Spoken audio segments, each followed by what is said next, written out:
Hello दोस्तों, मध्य प्रदेश राज्य में स्थित एक प्रमुख शहर रीवा अपनी सुंदरता और प्राचीनता के लिए जाना जाता है। यहाँ एक अद्भुत किला है जिसका नाम रीवा किला है। यह किला न सिर्फ एक प्राचीन और ऐतिहासिक स्मारक है बल्कि इसकी कहानी और महत्व भी बेहद अनोखा है। रीवा किला बीहर नदी के तट पर स्थित है और प्राचीन काल में इसका उपयोग गहरे नदी घाटों और शहरी सुरंगों के रूप में किया जाता था। इस किले का निर्माण मालवा साम्राज्य के शासक चिंतामणि ने करवाया था। इसका निर्माण 11वीं शताब्दी में हुआ था और इसने समय के साथ विभिन्न राजवंशों और साम्राज्यों को शासकों को आकर्षित किया है। रीवा किले की बात करें तो इसे इंडो आर्यन संस्कृति का एक प्रमुख केंद्र माना जाता है। यह भव्य किला 3 प्रमुख भागों में विभाजित है: माइनबीटा, पलासिया और रानीताल। माइनबीटा को प्रमुख स्थान माना जाता है जो कि किले का सबसे पुराना और सबसे महत्वपूर्ण हिस्सा है। इसमें शासकों की वास्तुकला का एक अनूठा संग्रह है जिसमें शैली, कार्य और सुंदर नक्काशी शामिल है। पलासिया संभाग खजुराहो शैली में बने गणेश और सूर्य के मंदिरों के लिए प्रसिद्ध है। इन मंदिरों की खासियत इनके आकर्षण, आकार, शिल्प और अनूठी संरचना में निहित है। रानीताल जो ऊंचे अखाड़ों पर स्थित है, प्रचुर और सुंदर वस्त्र, आभूषण और अन्य कला को प्रदर्शित करता है। रीवा किले के अलग अलग हिस्सों से जुड़ी कई कहानियां और महत्वपूर्ण घटनाएं मौजूद है। किले के अंदर राजगुरु रामानंद जी के उद्घाटन से किले की शुरुआत होती है जिसे राज रंगून की रस्सी के नाम से जाना जाता है। इसके अलावा किला उद्घाटन समारोह, कला और सांस्कृतिक कार्यक्रम और त्योहारों का भी आयोजन करता है। रीवा किला भारतीय इतिहास, कला और संस्कृति का एक अनोखा और महत्वपूर्ण हिस्सा है। यह अपनी भव्यता, ऐतिहासिक महत्व और कला के कारण एक पर्यटन स्थल के रूप में प्रसिद्ध है। रीवा किला आकर्षक आभूषणों से युक्त एक संग्रहालय भी है जहां विभिन्न कालखंडों की कला, पुरावशेष और ग्रंथ प्रदर्शित हैं। यह किला बीहर और बिछिया नदी के किनारे पर बना हुआ है। किले से इन दोनों नदियों का दृश्य बहुत ही लुभावना नजर आता है।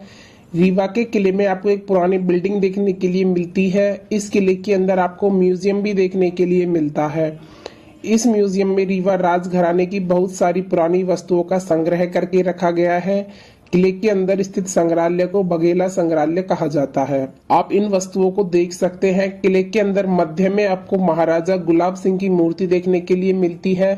रीवा किले के अंदर 2 मंदिर भी हैं। दोनों मंदिर बहुत प्रसिद्ध हैं। एक मंदिर राधा कृष्ण जी को समर्पित है और एक मंदिर शिव भगवान जी को समर्पित है।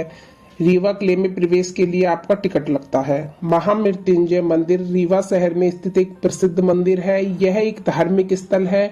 महामृत्युंजय मंदिर रीवा किले के अंदर स्थित है। यह मंदिर भगवान शिव जी को समर्पित है। इस मंदिर की विशेषता यह है कि इस मंदिर में लोग भगवान शिव जी के दर्शन करते हैं और शिव भगवान जी के दर्शन करने से लोगों की अकाल मृत्यु दूर होती है। यहाँ पर एक अद्भुत शिवलिंग विराजमान है जिसमें 1000 नेत्र है, इसलिए इस शिवलिंग को सहस्त्र नेत्री शिवलिंग कहा जाता है।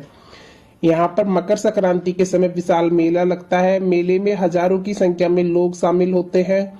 महामृत्युंजय शिवलिंग के दर्शन करने से लोगों की इच्छाएं पूरी होती हैं। लोग यहाँ पर नारियल बांधकर जाते हैं अपनी इच्छा पूर्ति के लिए, और जब किसी की भी इच्छा पूरी होती है तो वह यहाँ पर नारियल खोलने के लिए आते हैं। यह मंदिर खूबसूरत और प्राचीन है। आप भी यहाँ पर आकर इस मंदिर को देख सकते हैं। रीवा किले के आसपास घूमने की जगह: गोविंदगढ़ पैलेस रीवा। गोविंदगढ़ रीवा से करीब 18 किलोमीटर की दूरी पर स्थित है। गोविंदगढ़ का किला बहुत प्रसिद्ध है। यह किला प्राचीन है। आपको यहाँ पर एक पुराना किला देखने के लिए मिलता है जो अब खंडहर अवस्था में है। आप यहाँ पर आकर घूम सकते हैं। गोविंदगढ़ किला गोविंदगढ़ झील के पास है। गोविंदगढ़ किले से आपको गोविंदगढ़ झील का बहुत ही मनोरम दृश्य देखने के लिए मिलता है। गोविंदगढ़ किला रीवा महाराज की ग्रीष्मकालीन राजधानी थी। किले में प्रवेश का शुल्क लिया जाता है। इस किले के अंदर बहुत सारी चीजें देख सकते हैं। यहाँ पर आपको प्राचीन मीनार देखने के लिए मिलते हैं, प्राचीन मंदिर देख सकते हैं, पुरानी पेंटिंग देख सकते हैं और गोविंदगढ़ झील का दृश्य देख सकते हैं। गोविंदगढ़ झील रीवा। गोविंदगढ़ झील रीवा का एक मुख्य आकर्षण है। गोविंदगढ़ रीवा किले से करीब 18 किलोमीटर की दूरी पर स्थित है। यहाँ पर एक विशाल झील स्थित है। यह झील प्राचीन भी है। आप इस झील में आ सकते हैं। झील के चारों तरफ आपको हरियाली देखने के लिए मिलती है। यहाँ पर आप अपना अच्छा समय बिता सकते हैं। चचाई जलप्रपात रीवा। चचाई जलप्रपात रीवा शहर में स्थित एक मुख्य आकर्षण है। चचाई जलप्रपात में बरसात के समय आप घूमने के लिए आ सकते हैं। बरसात के समय इस जलप्रपात में बहुत ज्यादा पानी रहता है। गर्मी के समय इस जलप्रपात में पानी सूख जाता है। चचाई जलप्रपात रीवा शहर में स्थित सबसे ऊंचा जलप्रपात है। यह जलप्रपात बहुत खूबसूरत लगता है। जलप्रपात बीहर नदी पर बना हुआ है। केवटी झरना रीवा। केवटी जलप्रपात रीवा शहर में स्थित एक बहुत ही सुंदर पर्यटन स्थल है। आप यहाँ पर घूमने के लिए आ सकते हैं। आपको यहाँ पर झरना देखने के लिए मिलता है। यह झरना बहुत ही खूबसूरत है। बरसात के समय अगर आप यहाँ पर आते हैं तो आपको यहाँ पर चारों तरफ हरियाली देखने के लिए मिलती है। गर्मी के समय झरने में पानी सूख जाता है। यह झरना मोहना नदी पर स्थित है। झरने के आसपास बहुत सारे मंदिर भी आपको देखने के लिए मिल जाते हैं। यहाँ पर आप शिव भगवान जी का मंदिर के दर्शन कर सकते हैं। आप झरने के निचले स्तर पर भी जा सकते हैं। बसामन मामा मंदिर रीवा। बसामन मामा मंदिर एक ऐतिहासिक मंदिर है। बसामन मामा का मंदिर तमसा नदी के किनारे स्थित है। यह नदी बहुत खूबसूरत है। यह मंदिर प्राचीन है। इस मंदिर के बारे में बहुत सारी मान्यताएं हैं। यह मंदिर रीवा से लगभग 33 किलोमीटर की दूरी पर स्थित है। आप यहाँ पर आकर तमसा नदी में स्नान कर सकते हैं। मंदिर में आप बसामन मामा के दर्शन कर सकते हैं। यहाँ पर एक विशाल पीपल का वृक्ष लगा हुआ है। कहते हैं कि बसामन मामा को पीपल के वृक्ष से बहुत लगाव था। यह मंदिर पूर्वा जलप्रपात के निकट स्थित है। बसामन मामा को यक्ष भगवान के रूप में भी जाना जाता है। वेंकट भवन पैलेस रीवा। वेंकट भवन पैलेस रीवा शहर में स्थित सबसे पुरानी इमारतों में से एक है। यह रीवा शहर में स्थित एक संग्रहालय है। आप यहाँ पर आकर घूम सकते हैं। यहाँ पर प्रवेश का शुल्क लिया जाता है। आपको यहाँ पर खूबसूरत पेंटिंग देखने के लिए मिल जाती है और यहाँ पर एक टनल है। यह पैलेस राजा वेंकटरमैन के द्वारा बनवाया गया था। यह इमारत 1907 में बनाई गई थी। इसके बाद यह संग्रहालय में परिवर्तित कर दी गई। वेंकट भवन पैलेस सुबह 10 बजे से शाम को 5 बजे तक खुलता है। प्रत्येक सोमवार को यह बंद रहता है। आप यहाँ आ सकते हैं। रानी तालाब रीवा। रानी तालाब रीवा शहर का एक प्रसिद्ध जगह है। रानी तालाब के आसपास बहुत सारे प्राचीन मंदिर है। आपको यहाँ पर गार्डन भी देखने के लिए मिलता है। रानी तालाब एक प्राचीन तालाब है। रानी तालाब असल में एक कुआं है जिसका उपयोग पीने के पानी के लिए पुराने समय में किया जाता था। इस तालाब के बीच में एक मंदिर है जो शिव भगवान जी को समर्पित है। इस तालाब के चारों तरफ आपको बहुत सारे मंदिर देखने के लिए मिलते हैं। तालाब के पास एक बहुत खूबसूरत पार्क भी है। यहाँ वोटिंग की सुविधा भी उपलब्ध है। शिव मंदिर रानी तालाब रीवा। शिव मंदिर रानी तालाब के बीच में स्थित है। कहा जाता है कि यह मंदिर लगभग 400 साल पुराना है। मंदिर का निर्माण बघेल राजा ने करवाया। आप वोटिंग करके इस मंदिर तक पहुंच सकते हैं।